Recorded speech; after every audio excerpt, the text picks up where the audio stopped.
खुली जगह पे जाए 100 ग्राम पारे पे एक पाव तेजाब गंधक उड़ा देना, पारा कुश्ता हो जाएगा। इसको इसी रोगनी हड्डी के अंदर ना 5 लीटर पानी डाल देना कुश्ते पारे में, और 10 तोला 100 ग्राम नशादा ठीकरी पीस के डाल देना।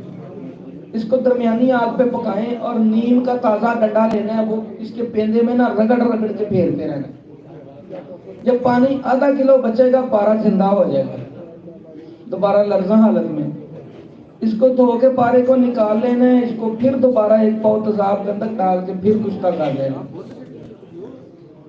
इस तरह से फिर जिंदा करना है। जब 5वीं बार जिंदा करेंगे तो ये 22 कैरेट 22 कैरेट रंगीन जिंदा होगा।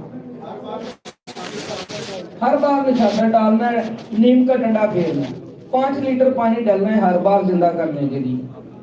जब 11वीं बार आपने जिंदा करना है तो ये 24 कैरेट रंगीन पारा होगा, बिल्कुल पूरा लर्जा हालत में होगा। ये 100 ग्राम में से तकरीबन 70-75 ग्राम बचेगा, थोड़ा जाया होता है ये कुश्ता होने। तो जितना बचेगा वो 24 कैरेट रंगीन होगा और मुकम्मल तौर पे ये तेजाबी होता है, एसिड प्रूफ होता है। आगे इससे जो काम लेना वो ले लें। सवाल था जी पारे को रंगीन कर, ये मेरा प्रैक्टिकल है और इसका रंग 100 साल तक नहीं जाता।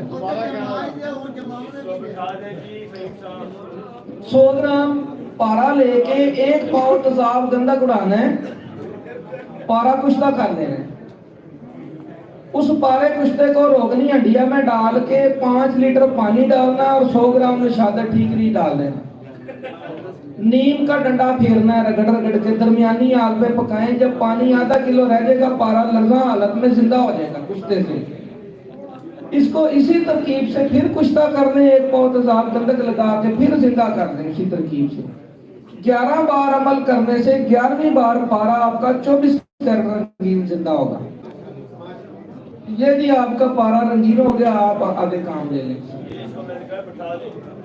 तो ये नुस्खा है, कासमी साहब नुस्खा शेयर करना चाह रहे हैं, ये इनका नुस्खा।